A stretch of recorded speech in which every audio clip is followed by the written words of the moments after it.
Hello दोस्तों, welcome to arts वल्लाह। स्वागत है आप सभी का आज के इस नए वीडियो में।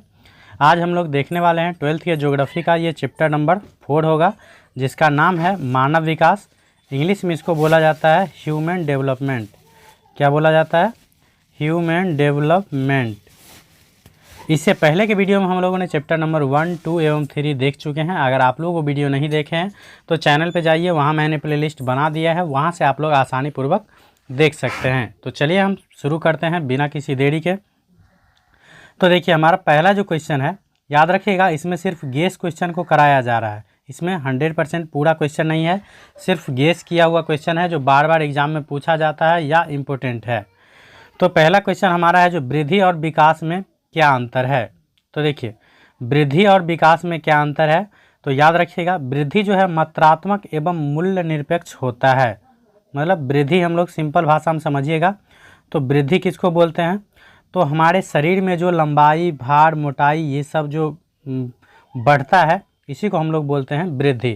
तो ये बोला वृद्धि एक क्या है, मात्रात्मक है या मूल्य निरपेक्ष, मतलब वृद्धि को हम लोग माप सकते हैं एक प्रकार से। उसके बाद विकास क्या है, तो विकास गुणात्मक तथा मूल्य सापेक्ष होता है। मतलब विकास को हम लोग माप नहीं सकते हैं। वृद्धि हो गया, जैसे मान लीजिए कोई बच्चा 5 फीट का था, या मतलब बच्चा 2 फीट का था और 3 फीट का हो गया, तो ये हो गया उसकी क्या, वृद्धि। जैसे मान लीजिए पहले 20 केजी का था, अब 25 केजी का हो गया, तो उसके मोटाई में भी वृद्धि हुआ, वजन में भी वृद्धि हुआ। तो इस प्रकार से हम उसको बोलेंगे वृद्धि। और विकास को मतलब हम क्या समझते हैं, मान लीजिए पहले वो कोई शब्द नहीं जानता था, अब आप उस शब्द को उसे बता दिए, उसके बाद वो सीख गया, तो एक प्रकार से उसमें क्या हो गया, विकास हो गया। जैसे मान लीजिए इससे पहले आप लोग अगर वृद्धि और विकास के बारे में नहीं जानते होंगे, इसके बाद मैं आप लोगों को ये बता दिया, उसके बाद आप लोगों को ये दिमाग में रह गया, तो इसका मतलब ये भी कुछ ना कुछ आप लोगों को विकास हुआ। तो इस प्रकार से विकास क्या होता है, तो गुणात्मक होता है, मतलब गुण में एक प्रकार से वृद्धि होता है, और यह क्या होता है, मूल्य सापेक्ष। उसके बाद वृद्धि बोला जाता है, यह धनात्मक एवं ऋणात्मक दोनों होता है। वृद्धि जो है क्या होता है, धनात्मक और ऋणात्मक दोनों होता है। मान लीजिए किसी का शरीर ठीक ठाक है, उसके बाद वह दुबला हो गया अचानक, तो ये क्या हो गया, ऋणात्मक। कोई दुबला है, वो थोड़ा ज़्यादा मोटा हो गया, तो ये हो गया उसमें वृद्धि, मतलब बोल सकते हैं धनात्मक। जैसे मान लीजिए किसी का वज़न था 50 केजी, उसके बाद 6 महीना के बाद उसका वज़न हो गया कितना, 45 केजी, तो ये हो गया एक प्रकार से क्या, ऋणात्मक वृद्धि। 50 केजी से मान लीजिए अगर 60 केजी हो जाता, तो वह वृद्धि क्या होता है, धनात्मक। तो समझ गए होंगे, जो वृद्धि जो है धनात्मक एवं ऋणात्मक दोनों हो सकता है, लेकिन बोल रहा है यह सदैव धनात्मक होता है। मतलब विकास जो है हमेशा धनात्मक होता है, मतलब जो भी आप कुछ ना कुछ सीखिएगा वो हमेशा क्या होता है, प्लस होते जाता है, इसीलिए विकास हमेशा क्या होता है, धनात्मक होता है। उसके बाद बोल रहा है यह एक समय अवधि में परिवर्तित हो जाता है। वृद्धि जो है एक समय अवधि में क्या हो जाता है, परिवर्तित हो जाता है। आप लोग अनुभव किए होंगे, शारीरिक बनावट में क्या होता है, समय अंतराल के बाद बदलता जाता है। उसके बाद विकास भी बोल रहा है जो यह भी एक समय अवधि में परिवर्तित हो जाता है। तो विकास भी एक समय अवधि में क्या होता है, परिवर्तित हो जाता है। तो याद रख लीजिएगा, ये काफ़ी इंपॉर्टेंट क्वेश्चन है, कई बार एग्जाम में पूछा जा चुका है, जो वृद्धि और विकास में अंतर। और याद रखिएगा, मैं उसी सब क्वेश्चन को यहाँ करवा रहा हूँ आप लोगों को साथ, जो काफ़ी इम्पोर्टेंट है। उसके बाद नेक्स्ट क्वेश्चन हमारा है, बोला जा रहा है मानव विकास सूचकांक का निर्धारण सबसे पहले किसने और कब किया। तो मानव विकास सूचकांक का जो निर्धारण सबसे पहले किए थे, वो किए थे एक पाकिस्तानी अर्थशास्त्री जिनका नाम था महबूब उल हक। इन्होंने किए थे 1990 ईस्वी में। याद रखिएगा, मानव विकास सूचकांक का निर्धारण जो है सबसे पहले पाकिस्तानी अर्थशास्त्री महबूब उल हक ने किया था 1990 ईस्वी में। अगर पूछ लिया जाए भारतीय कौन सा ऐसे अर्थशास्त्री थे जो मानव विकास से संबंधित थे, तो याद रख लीजिएगा भारतीय अर्थशास्त्री में नाम है अमर्त्य सेन का। याद रख लीजिएगा, अमर्त्य सेन भारतीय अर्थशास्त्री थे जिन्होंने मानव विकास सूचकांक में अपना योगदान दिए थे। उसके बाद नेक्स्ट क्वेश्चन हमारा है 3 का, बोल रहा है जो मानव विकास के कितने स्तंभ है। तो मानव विकास के कितने स्तंभ है, तो याद रखिएगा मानव विकास के जो है कुल 4 स्तंभ है। पहला हो गया समता, मतलब इक्वलिटी, बराबरता जो बोलते हैं एक प्रकार से। उसके बाद है सतत पोषणीयता, उसके बाद है उत्पादकता, और चौथा है सशक्तिकरण। तो ये याद रख लीजिएगा, ये ऑब्जेक्टिव में कई बार पूछा गया है जो निम्नलिखित में से कौन सा मानव विकास का स्तंभ नहीं है। तो ये चारों को याद रखना आप लोगों के लिए काफ़ी ज़रूरी है। जो मानव विकास के 4 स्तंभ कौन कौन है, तो समता, सतत पोषणीयता, उत्पादकता और सशक्तिकरण। उसके बाद चलते हैं नेक्स्ट पेज की ओर। उसके बाद नेक्स्ट क्वेश्चन हमारा है 4 नंबर। बोला जा रहा है मानव विकास के कितने उपागम है। मानव विकास मतलब मानव विकास का जो मेजर किया जाता है, मापा जाता है, उसके कितने उपागम है।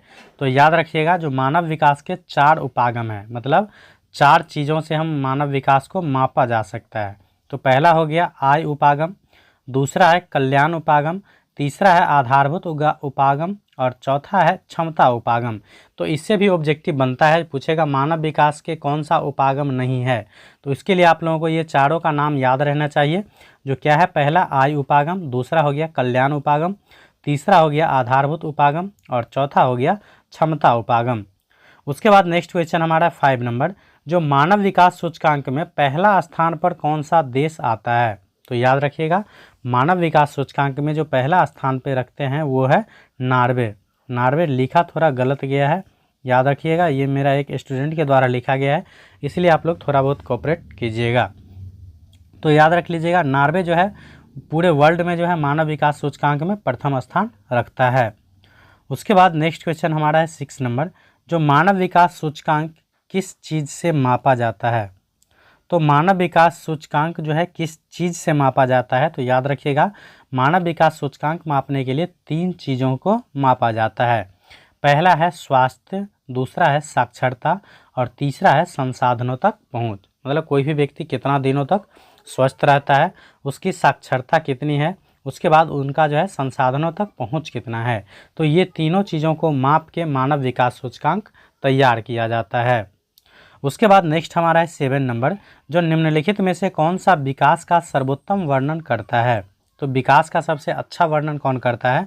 तो याद रखिएगा गुण में धनात्मक परिवर्तन, धनात्मक मतलब पॉजिटिव वाला परिवर्तन होना चाहिए। ऐसा नहीं मतलब कुछ बुरा गुण सब सीख जाए, तो उसमें भी विकास होता है, लेकिन वो हो गया क्या, एक प्रकार से मतलब ऋणात्मक टाइप से हो गया। उसके बाद नेक्स्ट क्वेश्चन हमारा है 8 नंबर। जो निम्नलिखित में से कौन सा देश उच्च मानव विकास वाला नहीं है। तो याद रखिएगा मिस्र जो है उच्च मानव विकास वाला देश नहीं है। उसके बाद नेक्स्ट क्वेश्चन हमारा है 9 का। जो मानव विकास से आप क्या समझते हैं। क्वेश्चन पूछा जा सकता है लघु उत्तरीय में, जो मानव विकास से आप क्या समझते हैं। तो याद रखिएगा मानव विकास व्यक्तियों का ऐसा विकास है जो मानवीय क्षमता को बढ़ाकर प्राप्त किया जाता है। सिंपल नाम से ही स्पष्ट है मानव विकास। तो मानव का विकास होगा तो क्या होगा, उसकी क्षमता में वृद्धि होगा। जैसे मान लीजिए कोई कुछ वर्क कर रहा है, तो उसमें विकास होने का मतलब क्या हो गया, जो वो अपने वर्क में मतलब वो अपने काम में जो है और दक्ष हो गए। तो वही हो गया मानव विकास से आप क्या समझते हैं। तो बोला जा रहा है जो मानव विकास व्यक्तियों का ऐसा विकास है जो मानवीय क्षमता को बढ़ाकर प्राप्त किया जाता है। मतलब उसकी क्षमता को, स्किल को क्या किया जाता है और डेवलप किया जाता है, उसी को बोला जाएगा मानव विकास। उसके बाद नेक्स्ट हमारा क्वेश्चन है 10 नंबर। बोला जा रहा है निम्नलिखित में से किस देश का मानव विकास का सूचकांक भारत से उच्च नहीं है। मतलब ऐसा कौन सा देश है जिसका मानव विकास सूचकांक जो है भारत से उच्च नहीं है, मतलब भारत से निम्न है। तो याद रखिएगा म्यांमार। क्या होता है, म्यांमार, जिसको आप पुराना नाम क्या है, तो याद रखिएगा वर्मा। उसके बाद नेक्स्ट क्वेश्चन है 11 नंबर। जो निम्नलिखित में से किस देश का उच्च मानव विकास का सूचकांक का स्तर नहीं है। मतलब किस देश का है जो मानव विकास सूचकांक का स्तर उच्च नहीं है। तो याद रखिएगा भारत। भारत का भी मानव विकास सूचकांक उतना अच्छा नहीं है। उसके बाद नेक्स्ट क्वेश्चन हमारा है जो मानव विकास का कौन सा उपागम अमर्त्य सेन के द्वारा दिया गया था। तो अभी जो बताया है मैंने, जो मानव विकास के 4 उपागम होता है, आय उपागम, कल्याण उपागम, उसके बाद क्षमता उपागम, एक और था। उसके बाद उसमें जो है चारों उपागम में जो है क्षमता उपागम जो है कौन दिए थे। तो याद रखिएगा भारतीय अर्थशास्त्री जो थे अमर्त्य सेन, वो। तो वही क्वेश्चन था जो मानव विकास का कौन सा उपागम है जो अमर्त्य सेन के द्वारा प्रतिपादित किया गया था। तो याद रखिएगा क्षमता उपागम। उसके बाद नेक्स्ट क्वेश्चन हमारा 13 का। जो प्रसन्नता की कीमत पर भौतिक प्रगति नहीं की जा सकती है, यह कथन निम्न में से किस देश के संदर्भ में सही है। मतलब प्रसन्नता की कीमत पर भौतिक प्रगति जो है नहीं किया जा सकता है। खुशी से भौतिक प्रगति कभी हो नहीं सकता। आप मतलब खुश रहिएगा तो ज़रूरी नहीं है आपके भौतिक जीवन भी काफ़ी अच्छा होगा, ये कोई ज़रूरी नहीं है। तो बोला जा रहा है यह जो कथन है निम्न में से किस देश के संदर्भ में सही होता है? तो याद रखिएगा भूटान, और भूटान की राजधानी कहाँ है? तो थिम्पू। उसके बाद नेक्स्ट क्वेश्चन हमारा है, और आज के लास्ट इस चैप्टर का क्वेश्चन है, जो विश्व में सर्वाधिक मानव विकास सूचकांक रखने वाले 2 देश 2018 के अनुसार कौन सा है? मतलब 2018 के अनुसार कौन से विश्व के 2 देश हैं जो सर्वोच्च मानव विकास सूचकांक रखते हैं? तो याद रखिएगा पहला हो गया नॉर्वे, और दूसरा हो गया स्विट्जरलैंड। तो नॉर्वे और स्विट्जरलैंड ऐसे 2 देश हैं जो वर्ष 2018 में मानव विकास सूचकांक में पहले और दूसरे नंबर पे थे। तो इस प्रकार से मैंने आज आप लोगों के लिए चौथे चैप्टर कंप्लीट कर दिया हूँ। ये चैप्टर छोटा सा था इसलिए थोड़ा कम क्वेश्चन रहा, हालांकि सब चैप्टर अपना अपना महत्व रखता है, इसलिए आप लोगों को जो बताया जा रहा है उसे निश्चित रूप से पढ़ लीजिएगा। 2 से 3 बार आप रिवाइज कर लीजिएगा, 100% याद हो जाएगा मैं जो इतना समझा दिया हूँ। उसके बाद नेक्स्ट चलेंगे हम लोग 5वें चैप्टर की ओर। इस प्रकार से मैं आप लोगों को पूरे कंप्लीट ज्योग्राफी कराने वाला हूं। तो अगर वीडियो पसंद आए तो लाइक कमेंट शेयर ज़रूर कीजिएगा, और वीडियो इसी प्रकार से देखना है तो चैनल को सब्सक्राइब ज़रूर कर लीजिएगा। Thanks for watching.